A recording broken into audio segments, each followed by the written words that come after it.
Você prefere acreditar em Isaac Newton, Albert Einstein, NASA, seriados, filmes ou no que a Bíblia diz? Porque todas essas pessoas dizem ao contrário, completamente ao contrário do que a Bíblia diz sobre a Terra. A Terra é a criatura do nosso Criador e é o Criador que revela todas as coisas da Terra para os seus servos, não para ímpios. A Bíblia é um livro totalmente científico, mas de ciência verdadeira. A Bíblia, além de ser um livro para falar de salvação, de fé, ela fala de muitas coisas de sabedoria e de toda a ciência dessa terra. Quando ela nem ainda existia, a Bíblia está além da ciência. Como que pode alguém dizer acreditar na Bíblia e ao mesmo tempo acreditar nessas imagens que a NASA mostra, que os seriados mostram, que os filmes mostram, acreditar em teoria da relatividade especial, que eles chamam até de lei? Lei da relatividade especial, lei da relatividade geral. Como que pode, ao mesmo tempo, a pessoa acreditar na Bíblia, acreditar em Deus e acreditar que precisa de uma gravidade para sustentar um mundo redondo, giratório, minúsculo, insignificante, mediante todo o universo que supostamente Deus criou? O mundo já ridiculariza o cristão por tudo o que há na Bíblia, até por Deus. Por que ter vergonha de ser ridicularizado por uma terra plana?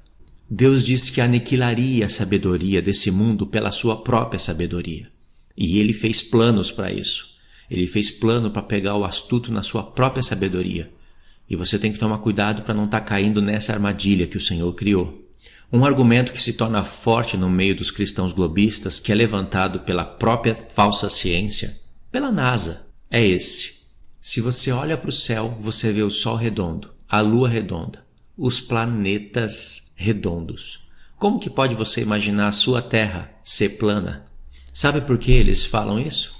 Porque eles fazem filme de pessoas habitando em Marte, em Júpiter, pessoas indo de um mundo para o outro, eles colocam habitantes nesses supostos planetas. A Bíblia não chama isso de planeta.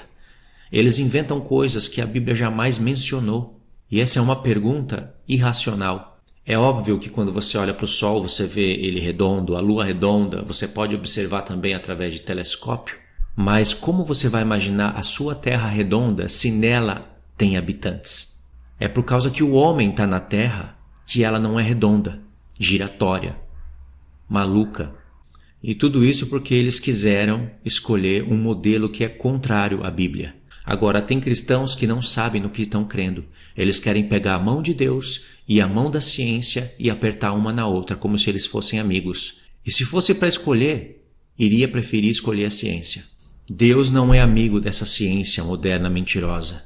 Se Deus, por um acaso, tivesse escolhido fazer um mundo redondo e usar essa loucura da gravidade para sustentar todas as coisas nos seus lugares, com certeza todo o sistema iria mostrar uma terra plana para você.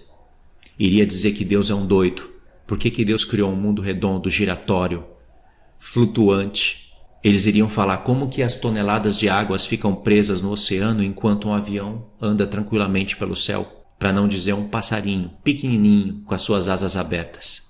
Como que seria possível uma gravidade fazer com que as toneladas de águas do oceano não saiam derramando, espirrando enquanto a terra gira igual uma doida, e ao mesmo tempo um passarinho andando livremente pelo céu, se não fosse um Deus? E que lógica teria isso? Isso é que o sistema, a NASA, o mundo falaria se a Bíblia tivesse apresentado uma terra redonda. Mas como a Bíblia apresenta uma terra lógica, plana, o mundo diz ao contrário. E você, cristão, prefere acreditar nisso? Assim como o mundo se envergonha da Bíblia, você devia se envergonhar desse sistema e não apoiar ele. E ainda você tem vários profetas para te auxiliar no formato da Terra, para você entender que a Terra é um plano, é parada, é o centro de todo o sistema e é o lugar onde Deus vai vir habitar. Em Apocalipse 12 diz que Satanás é o sedutor do mundo inteiro. E você quer ver uma prova disso? Apenas uma das provas? Ele não é só o sedutor, mas ele é o zombador, porque por um lado, ele coloca a mente do mundo distante da Bíblia, e até mesmo zombando da Bíblia. Por outro lado, ele coloca a mente de muitos cristãos bem longe do que eles dizem crer, colocam eles como incoerente. E isso deve servir até de zombaria diante de Deus e dos anjos. Isaías capítulo 40, verso 22 diz o seguinte: Ele é o que está assentado sobre a redondeza da terra. Agora, para você que prefere imagens visuais, que prefere acreditar em fotos e imagens, presta atenção nessa imagem. Essa imagem representa mais ou menos o tamanho dos planetas, da Terra, do Sol, do Deus Sol. E você vai ver como o diabo gosta de colocar o Sol acima de Deus. Olha o tamanho do Sol e compara com o tamanho da Terra.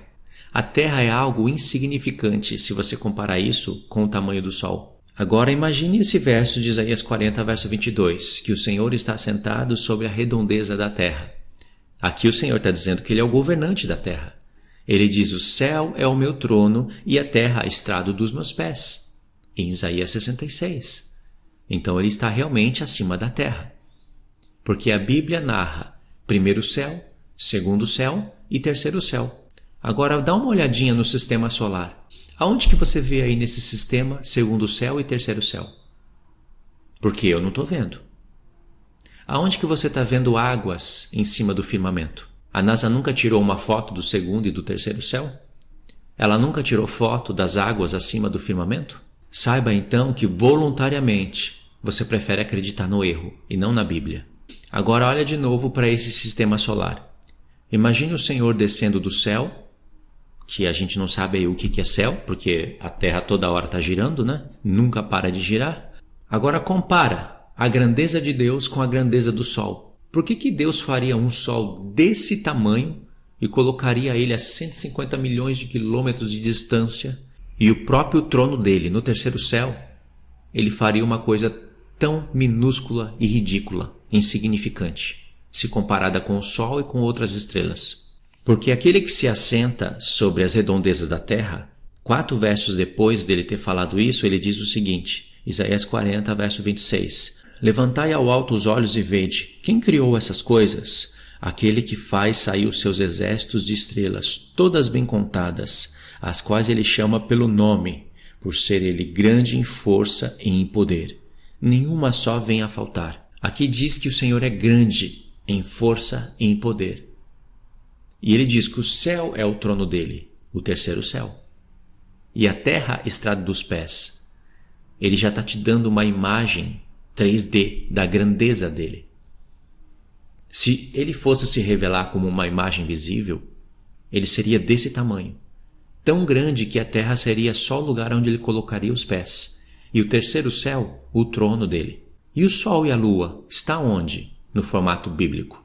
Está ali, acima dos pés dele. Em outro texto ele diz que as nuvens são apenas a poeira dos seus pés. E está tudo no livro de Isaías. O sol e a lua seriam uma bolinha pequenininha ali navegando em cima dos pés dele.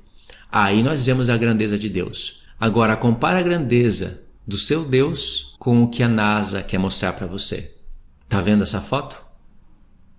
Se a Terra é quase um nada comparado ao Sol, imagine o trono de Deus e o próprio Deus que está descendo para habitar na Terra. Eu estou vendo a grandeza do Deus Sol aí. Agora está aqui uma pergunta que você deveria se fazer, para você entender como o diabo é zombador e gosta de contradizer a Bíblia. Como que pode um Deus tão forte, tão poderoso, tão sábio, fazer um sol desse tamanho? Qual seria o objetivo disso?